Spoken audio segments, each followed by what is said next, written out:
Assalamualaikum warahmatullahi wabarakatuh. Perkenalkan, nama saya Chelsea Rahmawati. Saya adalah pengajar di SMK Mambaul Ulum. Saat ini, saya adalah mahasiswa PPG Daljab Angkatan Kedua di LPTK Universitas Pancasakti, Tegal. Saya akan menyajikan video pembelajaran PPL siklus kedua sebagai salah satu tugas yang harus saya penuhi. Video PPL siklus kedua ini saya laksanakan di kelas 11 jurusan Teknik Komputer Jaringan dengan menggunakan model Problem Based Learning.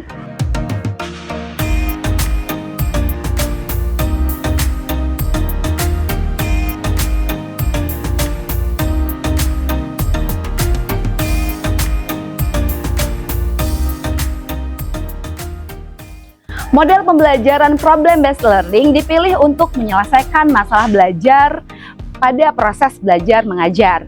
Selain menggunakan model PBL, saya juga menggabungkan beberapa metode pembelajaran seperti metode konvensional, ceramah, tanya jawab, inquiry yang berpusat kepada peserta didik untuk menyelesaikan masalah belajar. Dan selamat menyaksikan.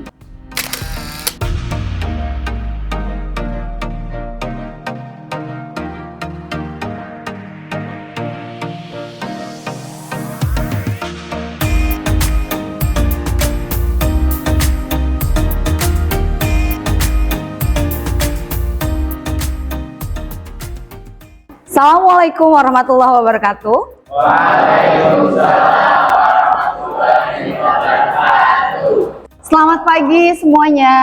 Pagi. Gimana kabar? Baik?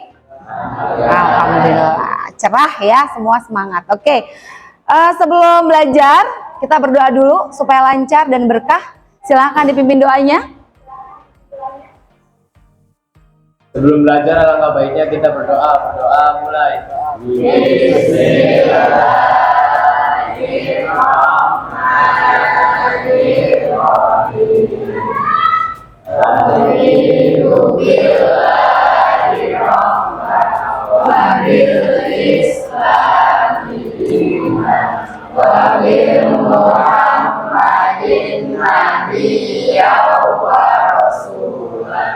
Rabbi zidni ilman warzuqni fahman. Amin ya rabbal alamin. Amin ya rabbal alamin. Semoga dengan pembacaan doa tadi menjadi berkah untuk kita semua ya. Oke, hari ini ada yang tidak hadir? Oke, hadir semua? Good, bagus, hadir semua. Kalau gitu kita langsung saja. Hari ini kita akan melanjutkan pembahasan materi minggu lalu. Masih di CP yang kedua, yaitu CP Bhinneka Tunggal Ika. Tapi kita akan pindah unit. Unitnya itu unit yang keempat. Kita lihat dulu ya. Unit yang keempat ini adalah tentang merawat tradisi lokal dan kebinekaan. Oke, kalau dengar kata Bhinneka Tunggal Ika sudah tidak asing lagi ya. Biasanya di mana? Kalian dengar kata Bhinneka Tunggal Ika biasanya di mana? Di lambang burung Garuda kita ada. Di sekolah dulu SMP SD diajarkan? Ada. Ada yang tahu nggak arti Bhinneka Tunggal Ika? Ada? Coba acungkan tangan yang bisa. Wes, easy ya. Berbeda-beda tapi tetap satu jua ya. Oke, coba perhatikan ke depan ya. Karena kita akan belajar Bhinneka Tunggal Ika, saya mau ingetin dulu kamu sedikit saja. Kalau Bhinneka Tunggal Ika itu ada di dalam lambang negara kita. Tepatnya di pita yang digenggam oleh lambang negara kita, burung Garuda ya. Oke, ini berdasarkan pasal 1 Peraturan Pemerintah Republik Indonesia nomor 66 tahun 1951 dijelaskan bahwa ada 3 bagian yang terdapat di dalam lambang negara kita. Yang pertama itu ada burung Garuda, kemudian ada perisai ya, bisa dilihat di sini perisainya, dan semboyan yang ditulis yaitu Bhinneka Tunggal Ika. Nah itu, jadi kita nggak asing dengan sebutan Bhinneka Tunggal Ika. Oke, kemudian Indonesia itu kan adalah negara yang beragam, sukunya, bahasanya ya, wataknya itu banyak, budayanya banyak, dari ribuan pulau tercipta ribuan budaya. Ada yang masih ingat berapa jumlah pulau di Indonesia? Ada berapa ya? Jawab aja dulu. Berapa? Itu karena tahun lalu ya, pelajaran tahun lalu ya. Ada berapa? Ada lebih dari 17.000 pulau, ada 17.040 pulau. Oke, kemudian keragaman suku di Indonesia ini tentu saja mempengaruhi kebudayaan kita. Biasanya budaya Indonesia itu kan tergantung letaknya di mana. Kalau orang atau masyarakat yang tinggal di daerah pesisir pantai dengan orang yang tinggal di pegunungan, tentu nanti budaya yang tercipta juga berbeda-beda ya, berbeda-beda. Jadi mempengaruhi secara geografis itu mempengaruhi budaya. Nah, kebudayaan itu sendiri adalah segala kegiatan manusia mengolah alam. Di dalam kebudayaan itu ada unsur-unsurnya. Ada 6 unsur. Yang pertama ada mata pencaharian, ya itu jadi budaya juga. Orang yang tinggal di pesisir biasanya mata pencahariannya adalah nelayan, betul. Orang yang tinggal di pegunungan biasanya petani. Kemudian di dalam budaya itu juga ada sistem teknologi. Kemudian ada bahasa mempengaruhi juga. Biasanya orang yang tinggal di daerah pantai itu bahasanya atau logatnya lebih apa? Lebih keras karena dia tinggal di pantai. Secara alam pantai itu adalah tempat terbuka yang kalau kita ngomong tuh harus kenceng ya. Jadi kalau misalnya orang pantai kemudian manggil kamu, itu bukan marah sebenarnya. Karena memang logat dipengaruhi oleh keadaan alam gitu ya. Selain ada bahasa, ada juga keseniannya. Kemudian ada sistem pengetahuannya dan ada religi atau agamanya.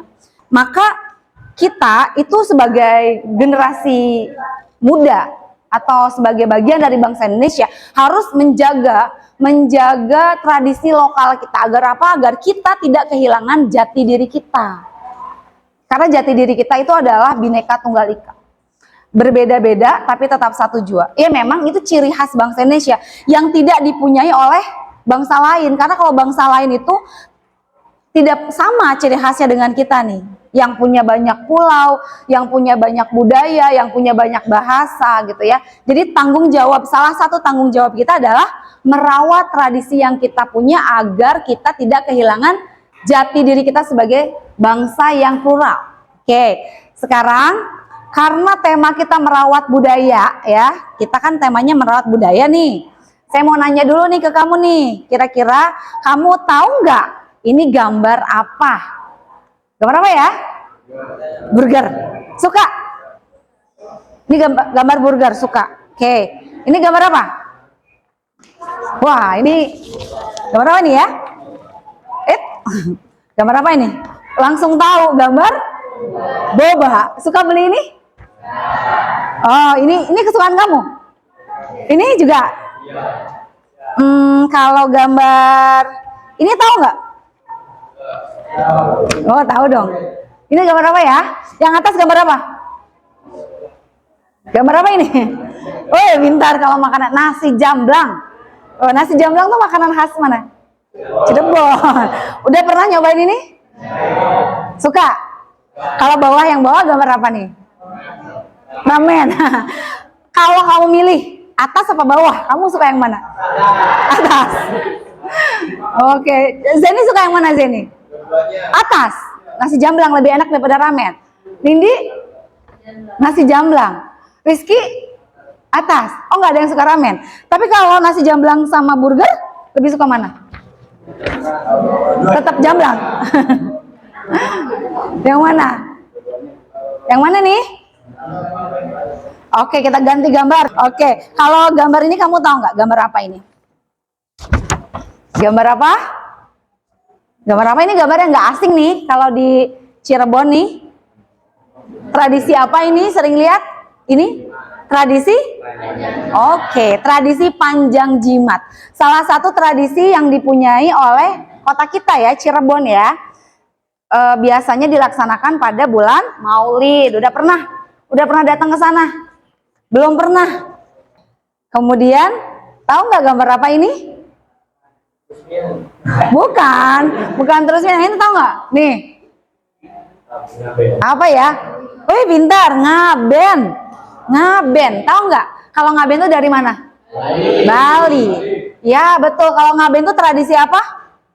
Tradisi untuk membakar mayat ya. Wah, ini ramai sekali nih kalau orang Bali ada tradisi ini nih.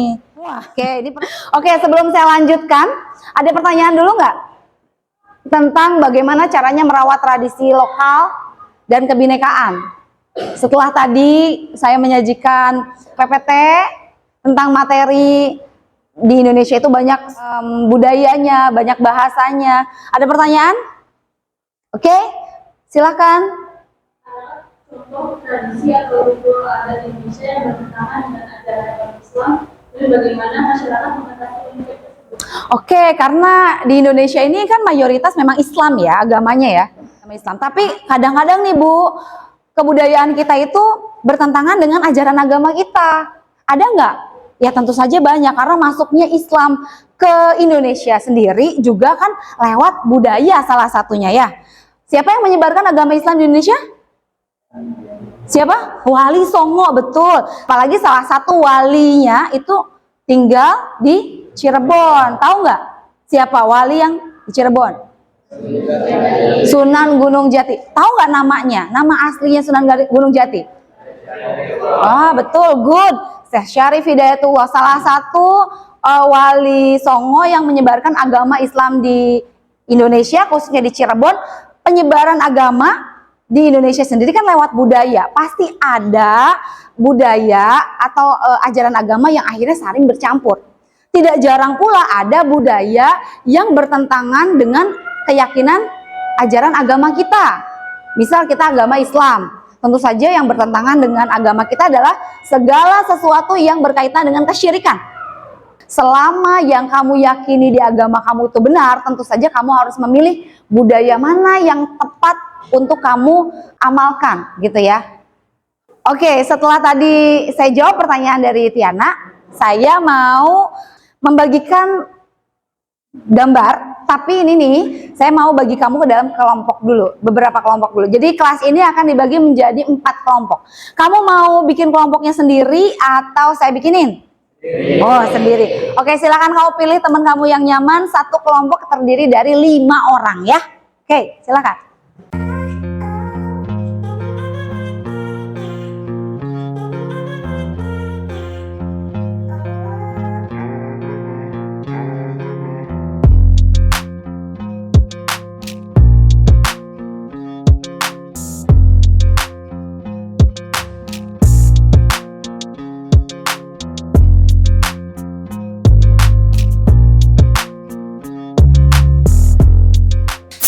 Oke, perhatikan ke depan, kalian duduknya sudah sesuai dengan kelompok yang kalian nyaman ya. 5 orang, oke. Ini namanya tebak aku. Oke, nanti kalian nih kan sudah dibagi ke dalam kelompok-kelompok 5 orang. Nanti ada satu di antara kalian yang harus menebak siapa aku atau apa aku. 1 orang ya, di tiap-tiap kelompoknya 1. Kemudian ada 1 orang yang memilih gambar yang saya pegang nih. Nanti 1 orang ini yang memilih gambar kembali lagi ke teman-temannya untuk mencari kata kunci dari gambar. Kamu harus mencari kata kunci dari gambar yang saya bagikan. Gambar ini dicari kata kuncinya, kamu tulis di sini. Tapi sebelum kamu tulis, kamu harus ikutin passwordnya. Passwordnya adalah ikutin gerakan tangan sesuai yang di papan. Baru boleh tulis 1 kata kunci. 1 kali maju itu 1 kata kunci. 1 orang 1 kata kunci. Tulis 1, kembali lagi ganti orang. Lakukan hal yang sama, tulis kata kunci kedua sampai orang yang menebaknya bisa. Ya, paham nggak? Oke, kalau orang yang menebaknya sudah tahu, sudah bisa, kalian boleh bergabung kembali ke dalam kelompok kalian untuk mencari informasi dan berdiskusi sesuai dengan perintah yang ada di lembar kerja kalian. Paham belum? Oke, jadi tadi apa? 1 orang maju, kemudian 1 orang menebak, sisanya mencari kata kunci. Oke, siap? Nah, ini tapi dilakukannya nggak bisa berbarengan nih, takut bertabrakan. Jadi gimana kalau 2 kelompok dulu ya? Oke, kita mulai dari kelompok ini dan ini. Ya, kelompok ini dan ini dulu. Oke, silahkan siapa yang mau menebak? Abil yang kamu silahkan duduk di mana, tim kanan atau kiri? Oke, silahkan duduk di sana. Ikrimah? Oke, berarti Ikrimah sebelah sana. Oke, nggak usah lah, berdiri aja. Tas dulu. Oke. Sebelah sana? Sisanya? Oke, sisanya berdiri di sini. Semuanya lah. Satu lagi berdiri di sini. Dua Banjar sini. Ke depan lagi. Ke depan lagi. Oh, yang pilih gambar yang paling depan. Oke. Ayo sini berdua yang pilih gambar. Ada 4 gambar. Kamu pilih yang mana? Kamu yang mana? Oke. Udah dilihat? Oke, silahkan. Udah tahu gambarnya apa? Kasih tahu teman-temannya cari kata kuncinya. Diskusi sebentar.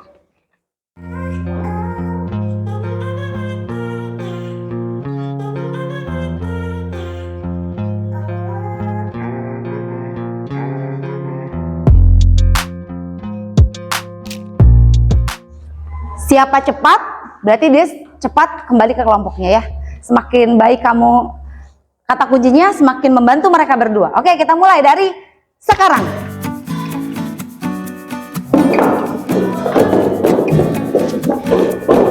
Oke, silakan.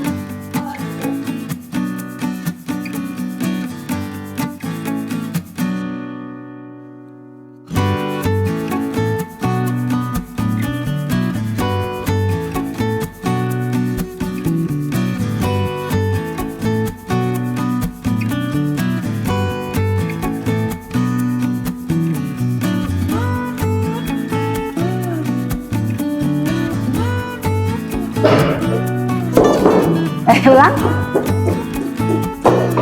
Oke. Wih, kata kuncinya ini banyak banget nih, kalimat kunci nih. Oh, Abil nih ada suku Dani Papua, simbol harmoni, menunjukkan rasa kesedihan. Sebagian besar dilakukan oleh perempuan. Ini 4 ya, baru 4 kata kunci. Ini kata kunci apa kalimat kunci nih? Udah bisa nebak belum Ikrimah? Suku, udah bisa? Belum bisa. Coba, Ikrimah bisa nebak nih ya Pak? Suku Minang, kematian, pertempuran Karbala, memperingati Asyura, menebang pohon pisang dengan sekali tebas. Tradisi apa ini? Tabuik. Tradisi apa? Tabuik, betul? Betul. Ayo balik lagi ke sana, langsung kerja. Ini, lembar kerjanya. Kerjakan, ayo. Bil, belum bisa nebak Abilnya, ayo. Oke, Abil belum bisa nebak. Ayo Bil, apa ini? Tradisi apa ini? Melambangkan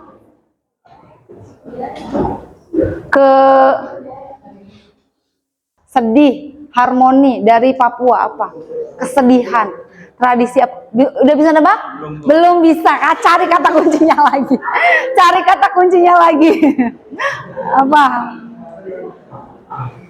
Cari kata kuncinya lagi. Semangat Abil. Apa? Kata kuncinya lagi. Apa? Kata kuncinya adalah, nah, ada jari, ada keluarga meninggal, kehampaan, biasanya dilakukan perempuan, sedih, harmoni dari Papua, suku Dani. Apa ini tradisi apa namanya? Tradisi? Tradisi apa?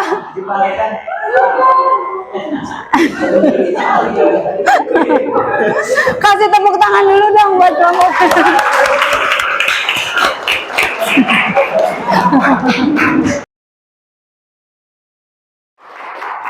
Ini angkanya. Ayo kerjakan perintahnya yang ada di lembar kerja. Grogi ya, padahal tadi udah disebutin. Oke, silahkan. Ada perintah, ada 2 perintah di LK yang kalian pegang masing-masing. Ada gambar di LK itu.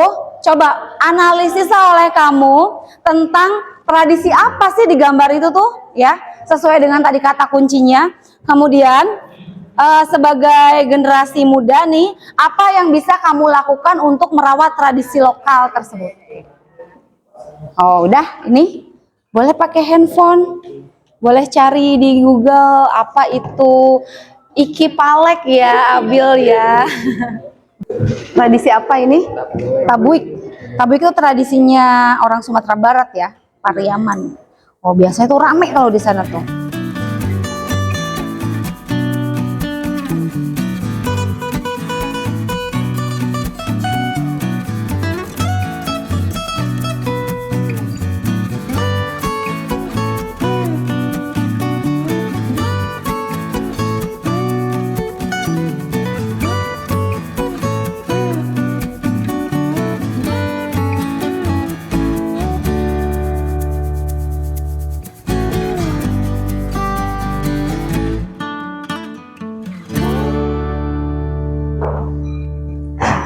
Tradisi tiwah, wah ini tradisi yang agak-agak lain, kan kita tinggal di Jawa biasanya nggak terlalu begini nih, ya kan? Kalau tiwah tuh dari Dayak ya. Kalau Dayak tuh di mana? Pulau apa? Tinggalnya di mana?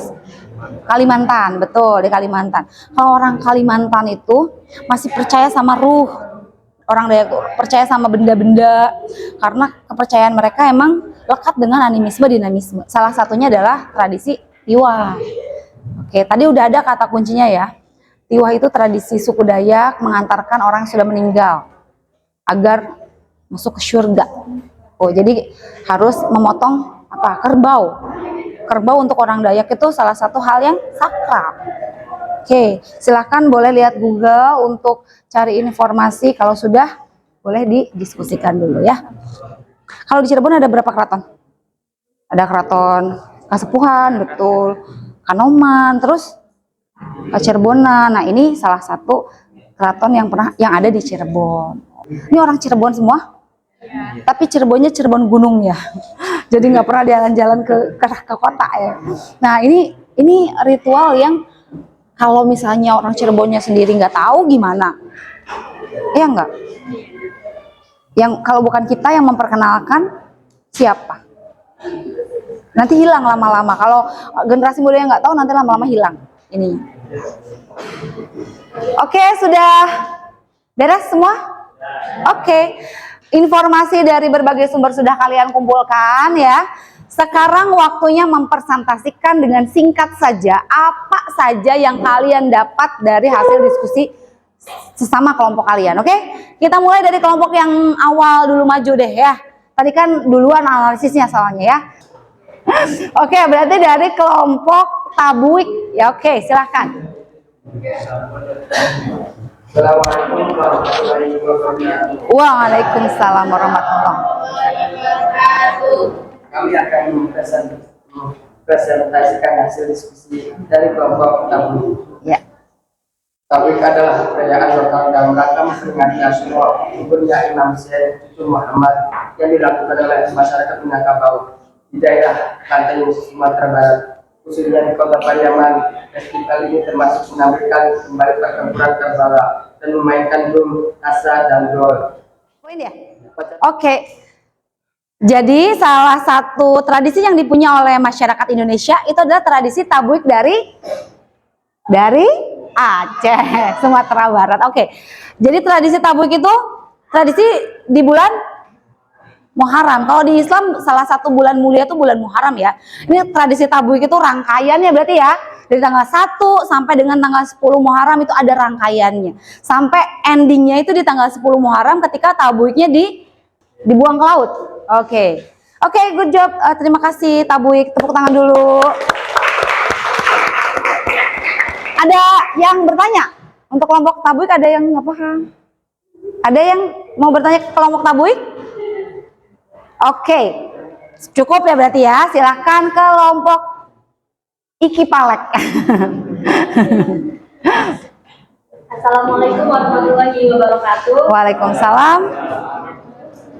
Berdasarkan hasil kerjasama dan hasil pencarian kelompok kami tentang suatu tradisi di Indonesia yang disebut Iki Palek atau biasa juga disebut sebagai tradisi potong jari. Tradisi potong jari yang dilakukan suku Dani dilakukan untuk menunjukkan rasa kesedihan mendalam akibat ditinggalkan oleh anggota keluarga mereka. Jumlah jari yang dipotong juga menunjukkan berapa anggota keluarga yang meninggal. Tradisi ini sebagian besar dilakukan oleh kaum perempuan, namun bisa juga dilakukan oleh laki-laki, dan juga potong jari ini mempunyai satu simbol, yaitu simbol harmoni. Rasa sakit dari memotong jari ini dianggap mewakili hati dan jiwa yang tercabik-cabik karena kehilangan. Oke. Sekian presentasi singkat dari kelompok kami tentang Ikipalek. Kelompok kami, wassalamualaikum warahmatullahi wabarakatuh. Waalaikumsalam. Ya, ini tradisi salah satu suku di bagian paling ujung Indonesia, Papua, suku Dani ya. Kalau kamu sedih, rasa sakitnya diekspresikan dengan memotong jari. Jadi kalau kamu lihat ada perempuan dari suku Dani itu jarinya hilang, itu karena sudah melakukan tradisi Ikipalek tersebut. Oke, ada pertanyaan untuk kelompok ini? Jelas? Oke, skip, kita lanjut ke kelompok tradisi dari kota sendiri, Cirebon, Panjang Jimat. Oke, silakan. Ya, assalamualaikum warahmatullahi wabarakatuh. Waalaikumsalam. Kami dari kelompok 1 ingin mempresentasikan hasil diskusi kami tentang tradisi khas dari Cirebon, yaitu tradisi Panjang Jimat. Tradisi Panjang Jimat pada Maulid Nabi Muhammad di Cirebon merupakan peringatan hari kelahiran Nabi Muhammad SAW atau Maulid Nabi. Peringatan Maulid Nabi Muhammad SAW atau Maulidan digelar upacara tradisi Panjang Jimat atau yang disebut juga kelab. Prosesi Panjang Jimat mulai pukul 20.30 waktu Indonesia Barat hingga selesai pada pukul 00.00 waktu Indonesia Barat. Oke, terima kasih. Tepuk tangan dulu buat kelompok Panjang Jimat. Nah, kalau yang ini kalian harus napak tilas terlebih dahulu. Tadi kan ada ya, Niki tadi udah bilang kalau salah satu cara melestarikan budaya itu dengan satu, kenalin budayanya, napak tilas budayanya, artinya kalian lihat budayanya. Sebelum kamu ke Dayak untuk lihat Tiwa, atau sebelum lihat tradisi potong jari ke Papua, lihat dulu nih tradisi dari kota kita sendiri, Cirebon, yaitu Panjang Jimat. Udah pernah belum? Cung, yang udah pernah? Udah, satu orang yang sudah pernah lihat. Cuman Rizky aja yang udah pernah lihat Panjang Jimat ketika Maulid Nabi. Wah, biasanya itu diadakan di bulan Maulid memang ya. Nanti acaranya memang malam. Jadi kalau kamu lihat, apalagi perempuan nih, harus ditemani oleh orang tua. Setengah 9 malam sampai jam 12 malam. Apa itu Panjang Jimat ya? Panjang Jimat itu semua pusaka yang ada di Keraton Cirebon itu dikeluarkan, bersihkan, kemudian diarak begitu, diiring-iring gitu loh oleh para abdi dari keraton agar masyarakat lihat. Kalau sudah lihat, sudah bersih, masuk lagi, sudah. Puncaknya di tengah malam tadi. Nah, untuk mengenali budaya sendiri itu harus, karena kita kan orang Cirebon. Jadi kalau bukan kita yang mengenalkan kepada orang lain, siapa lagi? Kalau tidak ada yang kenal, nanti 10 tahun lagi nggak ada yang kenal Panjang Jimat. Nanti teman kamu punya temen nih dari luar kota. Cirebon punya tradisi apa? Nggak tahu. Apa yang terjadi? Hilanglah jati diri masyarakat Cirebon. Udah deh, kita nggak punya ciri khas. Nah ya, jadi salah satu hal yang bisa kita lakukan adalah mempelajari, paham nilai-nilainya, terutama bahwa tidak semua budaya itu jelek atau tidak semua budaya itu bertentangan dengan nilai agama, tapi ada juga nilai-nilai baiknya. Tadi contohnya Panjang Jimat itu nilainya adalah rasa syukur kita, ya kan? Rasa syukur kita terhadap pemberian Allah Subhanahu wa taala. Oke, sekarang di akhir pertemuan yang bisa jawab pertanyaan ini coba ngacung ya. Tadi tradisi Tiwa itu dari mana? Tradisi Tiwa itu dari mana? Pintar, Tiwa itu dari Dayak Kalimantan. Tiwa itu tradisinya tentang apa? Kelompok Tiwanya bagaimana nih? Boleh, kelompok Tiwanya boleh jawab. Boleh jawab. Tentang apa? Tentang? Oke, tentang mengantarkan ruh. Oke, ada ini pertanyaan berikutnya nih ya. Tadi tuh sebagai pelajar nih kamu nih, sebagai pelajar, apa yang bisa kamu lakukan untuk mempromosikan budaya lokal kamu?